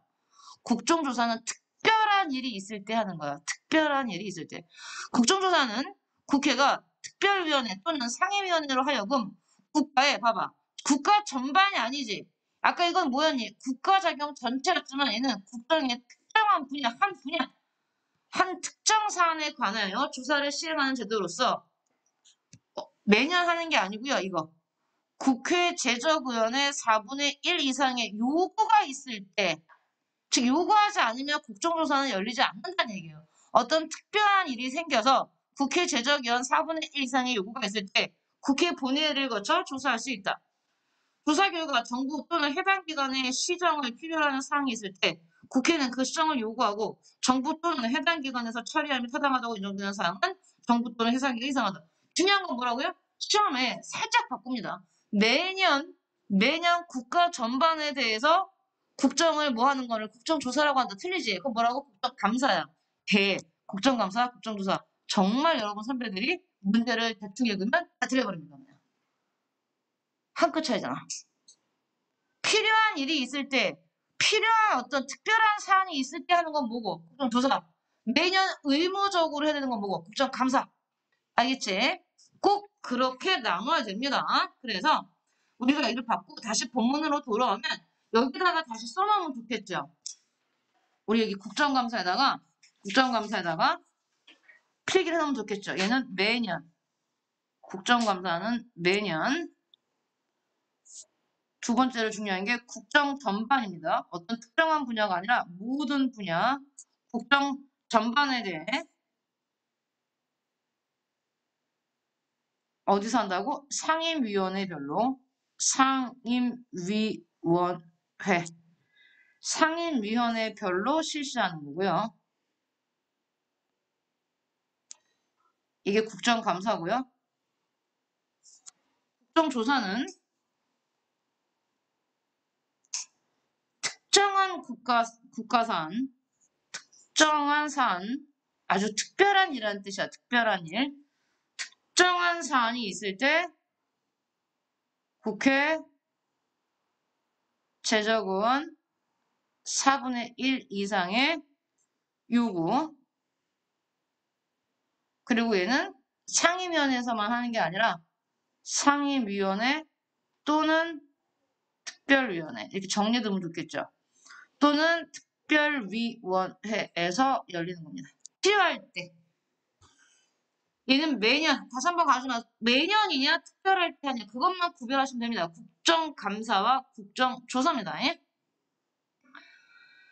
자, 그 다음이 또 뭐가 나오냐면, 자, 우리가 국회의원 대감이라고 외울 건데, 잡아. 여기 보세요. 국무총리, 대법원장, 국무총리, 대법원장, 그 다음에 대법관, 그 다음에 헌법재판소의 우두머리인 헌법재판소장, 그 다음에 감사원의 우두머리인 감사원장. 몇 명입니까? 5명을 누가 임명하냐면 대통령이 임명해요. 임명은 대통령이 하는데 그 대통령이 임명하는 이 5명에 대해서 국회는 뭐 할 수 있어? 동의할 수 있는 겁니다. 어떻게 외우냐면 이렇게 외워요. 성이 국시, 이름은 대헌이야. 국대헌. 근데 얘는 벼슬아치야. 조선시대 때 대감입니다. 여기 쉽죠? 무슨 대감? 이대감, 김대감, 박대감이 아니고 누구? 국대헌 대감. 국대헌 대감.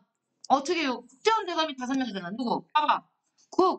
국무총리, 대법원장, 헌법재판소장, 두 번째 되는 대법관, 마지막에 누구야? 감사원장. 어떻게 해요? 국대헌 대감. 국대헌 대감을 누가 임명하고? 대통령이 임명하는데 거기에 대해서 국회는 뭘 갖는 거야? 동의. 그러면 국무총리를 대통령이 임명했는데 국회가 동의하지 않아. 임명 못한다는 얘기입니다. 대법원장을 대통령이 임명하는데 국회가 동의하지 않아. 임명 못한다는 얘기예요. 헌법재판소 소장을 국회가 동의하지 않으면 임명 못한다는 얘기예요. 여기 보세요. 대가 2개입니다. 대법관이 있고 대법원장이 있어요. 대법원장은 이 대법관들의 우두머리입니다. 대법원장도 대통령이 임명하고요. 대법관도 대통령이 임명해요. 근데 국회가 동의해야 돼요. 그다음에 감사원에 우두머리 두고 감사원장까지 어떻게 외운다고? 국대헌 대감 이렇게 외우세요. 국대헌 대감 뭐 대개는 뭐 순서 상관없어요. 그걸 임명에 대한 국회가 동의할 수 있다. 자, 세 번째 국회의 일반 국정에 대한 권한 뭐 있습니까?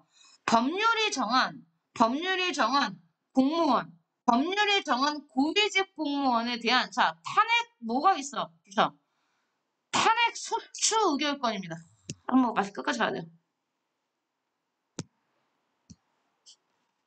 또 왜가 또 왜 안 움직일까요? 왜 안 움직이니? 오케이. 탄핵 소추 의결권이에요. 탄핵 소추권이 아니고 뭐야? 탄핵 소추 의결권. 자, 탄핵 소추는 아니야. 탄핵 소추. 내가 다시 지우고. 복잡해요. 탄핵을 시키는 곳은 헌법재판소. 탄핵 소추 의결권은 국회가 갖고 있는 겁니다. 아까 얘기했듯이 임명은 대통령이, 임명에 대한 동의권은 국회가 갖고 있지. 탄핵한다는 얘기는 자른다는 얘기가. 근데 소추 의결이라는 얘기, 소추의 뜻이 뭐냐면 탄핵시켜달라고 재판에 회부하는 게 소추야. 재판을 해달라고 하는 게 소추야. 이 사람을 탄핵시킬 수 있는 재판에 보내는 게 소추인데, 거기에 대해서 뭐 한다는 얘기야? 국회가 의결한다는 얘기야. 그러면, 말이 어려워서 그렇죠. 다시 볼게요. 그냥 우리 예를 들면 쉬워집니다. 예를 들면, 오늘 컴퓨터가 말을 안 듣는데요.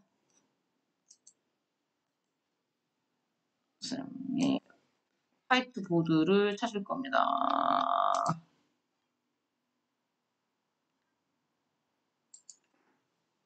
우리가 초등학교 때도 한번 봤을 거고 중학교 때도 여러분이 한번 봤을 텐데 법률이 정한 고위공무원이면 일단 누가 있겠어요? 국회 대통령이 있겠죠. 대통령은 누가 뽑았습니까? 국민들이 직접 뽑았기 때문에 대통령에 대한 탄핵을 할 수 있죠. 우리 역사상 탄핵된 대통령이 있죠. 박근혜 대통령이 탄핵 당했지. 그러면 자, 그 과정을 한번 보자는 얘기야.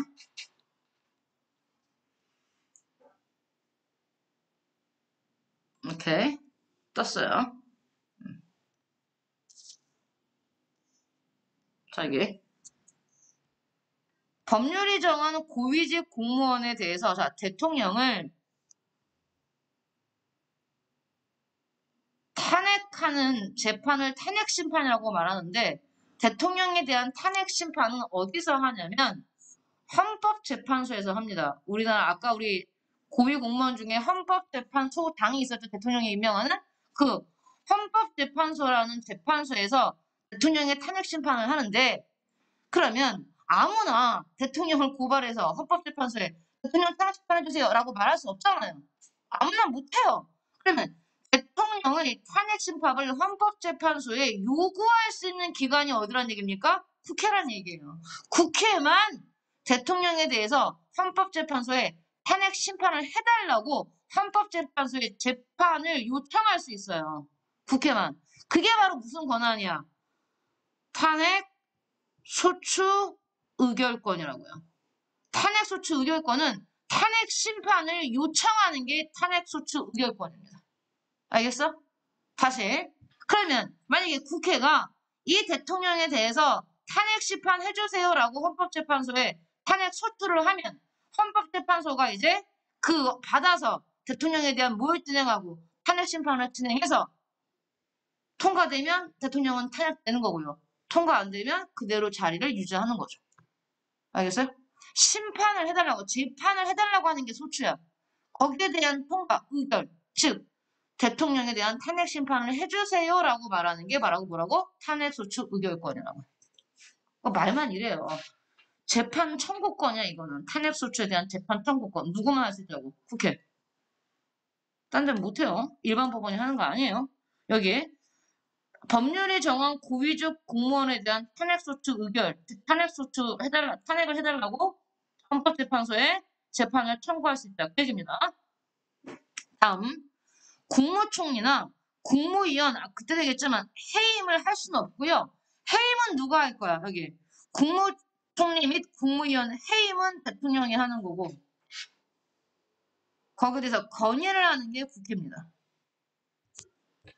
대통령이 해임시킬 거야. 자기가 임명했기 때문에 자기가 해임하는데 해임시켜주세요라는 건의를 국회가 할 수 있다는 뜻입니다. 그 다음 일반 사면에 대한 동의권을 하려면 대통령의 권한 중에 사면권에 대한 얘기를 해야 된다. 자, 어려워요.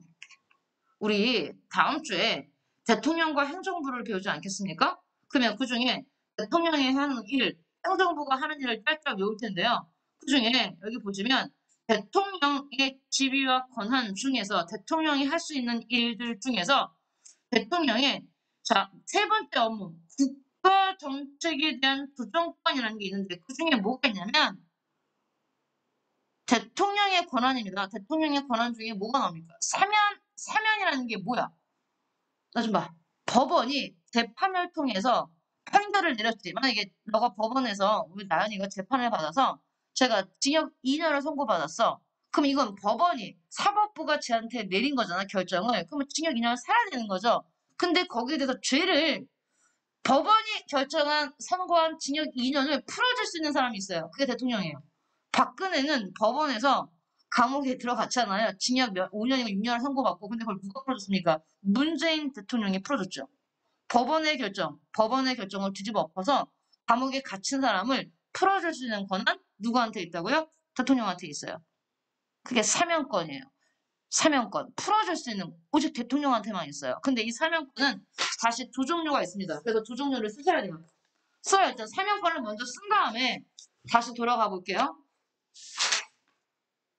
사면권은 두 종류가 있다. 첫 번째, 일반 사면이 있고요. 일반 사면이 있고요.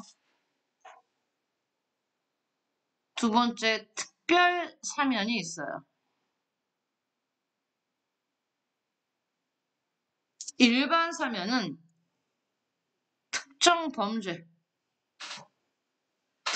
범죄에 대해서 사면을 하는 거고, 이게 뭐가 필요한 겁니까? 국회 동의가 필요한 겁니다. 반면에 특별 사면은 특정 범죄인을 풀어주는 거예요. 특정 범죄인을 풀어주는 겁니다. 이거는 국회 동의 필요 없어요. 이건 그냥 대통령 권한이에요. 대통령의 권한이다. 일단 써봐 다시 설명해 줄게. 그럼 박근혜 전 대통령을 풀어준 건 개인을 풀어준 거지. 특정 개인. 여기 봐. 특정 범죄인. 개인을 풀어주는 건 이게 특별사면이야. 그러니까 문재인 대통령이 박근혜 전 대통령을 풀어준 건 일반 사면이 아니고 특별사면이야. 특별사면은 국회 동의 필요 없어. 대통령 마음이야. 일반 사면은 개인을 풀어주는 게 아니고요. 특정 범죄에 대해서 풀어주는 거. 예를 들어 이거 있지. 이번에 생계형 범죄, 즉 먹을 게 없거나 너무 가난해서 절도를 했어. 생계형 범죄 중에 절도를 저질렀는데 그 절도한 금액이 500만 원 미만이다. 그것 때문에 실형을 선고받고 복역 중인 그 생계형 범죄에 대해서 일반 사면을 내린다 하면요. 범죄에 대해서 내린 사면이기 때문에 그 범죄 때문에 감옥에 있는 사람 다 풀려나는 겁니다, 지금. 그게 300명이든 500명이든. 알겠어? 다 풀려나는 거. 아니면 어떤 뭐 음주운전 풀어주면 안 되겠다. 교통사고 위반에 의해서 뭐 어떤 특정한 그 범죄에 대해서 딱 사면을 내려버리면요. 거기에 해당하는 사람은 다 풀려나는 거야. 알겠니? 그게 일반 사면이야. 일반 사면은 그래서 반드시 뭐가 필요해? 국회의 동의가 필요해요. 대통령이 한 명을 딱 집어서 개인을 풀어주는 건 뭐라고? 특별사면. 나는 이해 가지? 어떤 특정한 범죄에 대해서 이 범죄를 저지른 사람은 다 사면해주겠다고 말하는 건 뭐라고? 일반 사면이야. 그래서 지금 우리가 뭐 때문에 국회의 동의권, 국회는 어떤 동의에 대한 대통령의 모든 사면권에 대한 동의가 아니라 일반 사면에 대한 동의권을 갖고 있다는 뜻이야. 알겠지? 그냥 지금은 얘를 외우는 게 아니고 하나하나 내용만 이해하면 돼. 어차피 지금 외워도 다 까먹어. 알겠니? 지금은 내용 하나하나를 이해하고 아 이런 내용이구나 라고 본 다음에 다시 나중에 복습을 해야 됩니다. 알겠죠? 여기 확인 문제 해보세요. 자 이거 뭐 더 쓸 게 있으니까 빨리 볼게. 국회는 우리 오늘 또 복습했었어. 빨리 의사 진행을 효율적으로 진행하기 위해서 두 개를 만들어 놓고 있죠. 각종 위원회를 두고 있고 그 다음에 교섭단체를 두고 있다. 다음 법률입니다. 법률을 만들거나 고칠 때는 2분의 1 곱하기 2분의 1을 했지. 국회 제적의원 2분의 1이니까 과반수의 출석. 다시 출석의원의 과반수의 찬성. 2분의 우리는 외울 때 어떻게 외우자고? 2분의 1 곱하기 2분의 1 이렇게 외우시면 됩니다. 다음 국정의 특정한 사안, 자 특별한 일이야. 일반적인 일이 아니라 특별한 일이 생기면 국회가 이를 조사할 수 있는데 이게 특별한 일에 대한 국정조사를 했지. 국정감사가 아니라 특별한 일에 대해서 하는 건 국정조사. 권까지 붙일게요. 권한이라고 불렀기 때문에 국정조사권이라고 한다. 이렇게. 자, 몇 페이지 봐주시냐면요. 아직 국회 안 끝났어요. 우리 41페이지로 넘어가 주세요. 41페이지 가면 국회에 대한 얘기들이 쭉 나왔는데 다수결의 원리와 필리버스터 몇 년 전에 필리버스터를 우리나라 국회가 정말 멋지게 한 적이 있었는데 일단 볼게요. 의회주의는 우리 다수결의 원리 우리가 2분의 1 곱하기 2분의 1 혹은 2분의 1 곱하기 3분의 2 혹은 3분의 2 다가 뭡니까? 다 다수결이잖아요. 다수결을 결정하는 거잖아.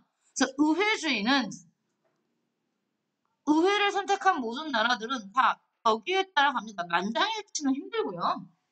만장일치 정말 힘들어요. 다수결의 원칙에 의해 운영되는 다수결 정치를 의미하고 다수결의 원칙은 의회주의의 요체다. 즉 의회주의라는 것 자체가 뭐다? 다수결의 원리가 가장 중요하다는 얘기입니다.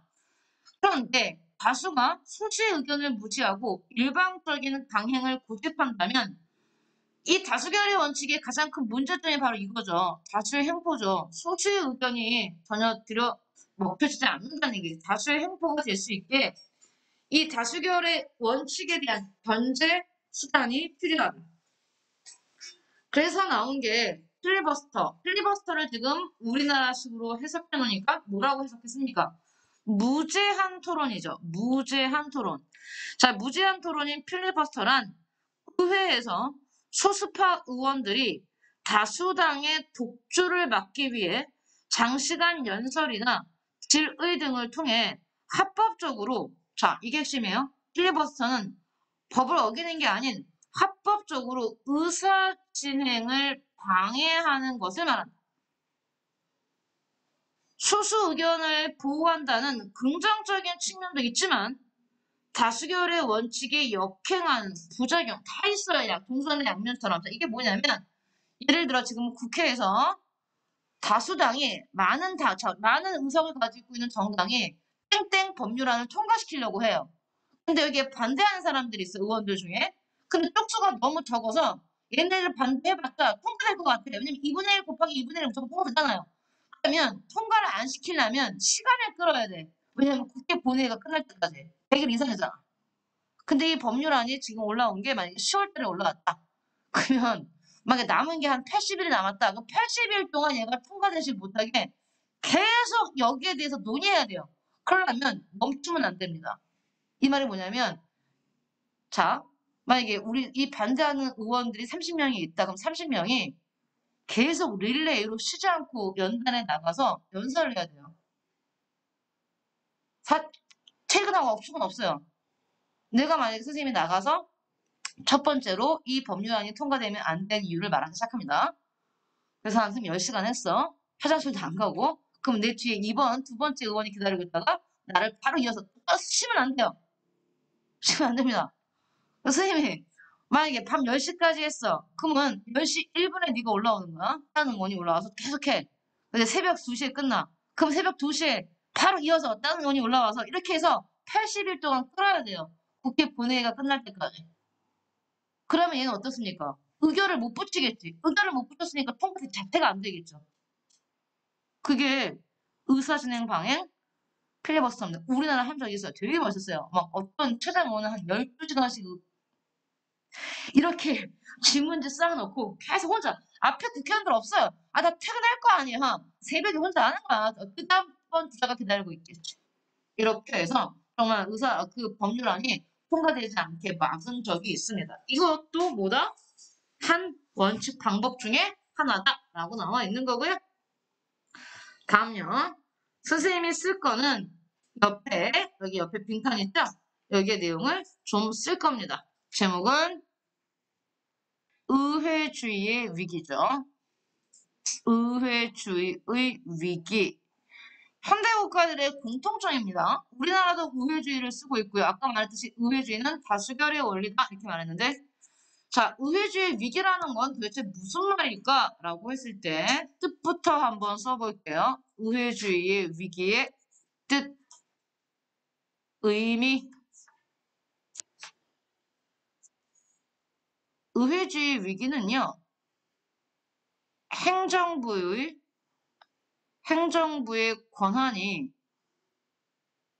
행정부의 권한이 강화되고 의회의 기능은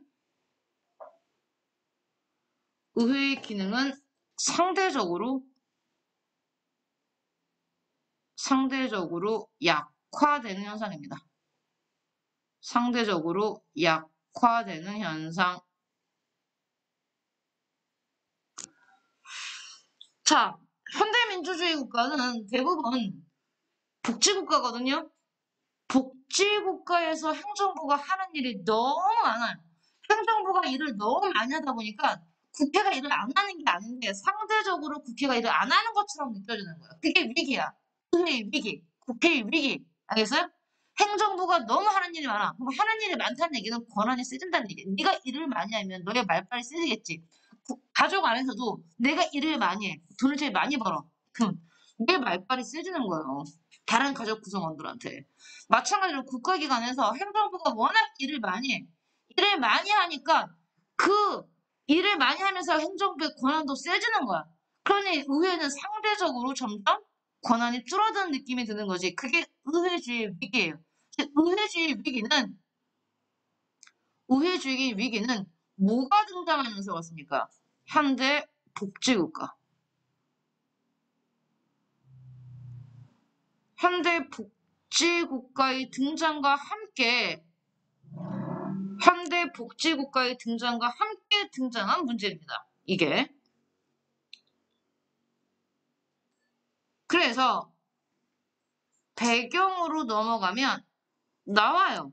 배경에 첫 번째 행정국가화 현상. 국가가 행정국가화 현상이란 말은 뭐냐면요. 국가기관 안에는 입법부, 행정부, 사법부가 다 있는데 국가가 마치 몸에 있는 것처럼 행정부만 있는 것처럼 국가기관이 마치 행정부만 있는 것처럼 행정부가 세지는 거야. 쓸 거야, 선생님에다가. 국가의 기능이 확대되고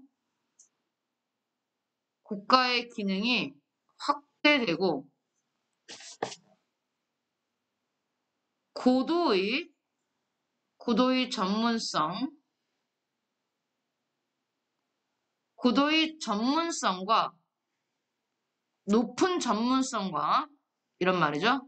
고도의 전문성과 기술성이 요구되어 행정부가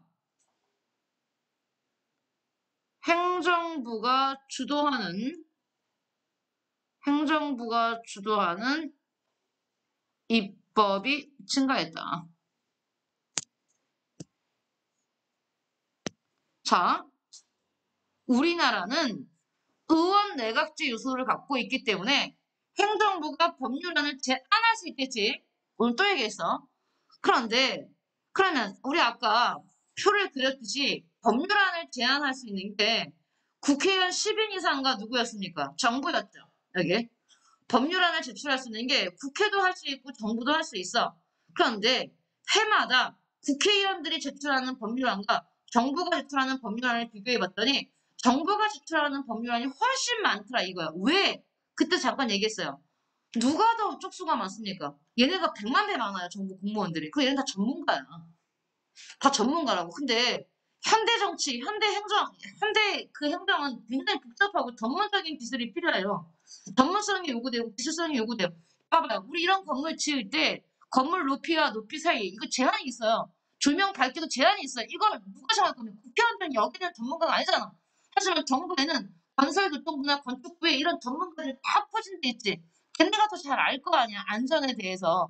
그러니까 걔네들 더 잘 알기 때문에 걔네가 제출하는 입법이 훨씬 더 많아지는 거예요. 그러면 법률을 만드는 게 국회의 가장 고유한 권한인데 그 권한마저도 다 누구한테 가버리는 행정부한테 가는 거야 이거야. 그러니까 의회가 하는 일이 없어져서 의회주의 위기다 이렇게 말하는 겁니다.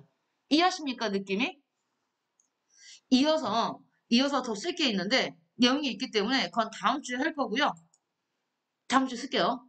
다음 주에 할 거고요. 선생님이 잠깐 그걸 한번 보겠습니다. 우리 진도를 어디까지 나가고 복습할까? 아예 끝까지 나가고 복습할까? 중간중에 복습할까? 여러분 앞부분을 내가 그러면 다음 주부터는 앞에 복습을 한 30분, 40분 하고 또 진도 나가고 이렇게 하겠습니다. 복습은요. 선생님이 문제를 풀어줄게요. 문제를 가지고 여러분한테 문제를 갖고란 말 안 합니다. 여기 있는 문제도 여기 있는 문제를 풀어도 되고 수능 특강도 풀어도 되기 때문에 그냥 여러분은 오시면 돼요. 앞에 학교에서 조금 진도 나갔죠. 앞부분. 지금 진도 나가는 부분들에 대한 문제를 같이 풀면서 복습도 하고 또 진도도 나가고 그럴게요. 수고했어요.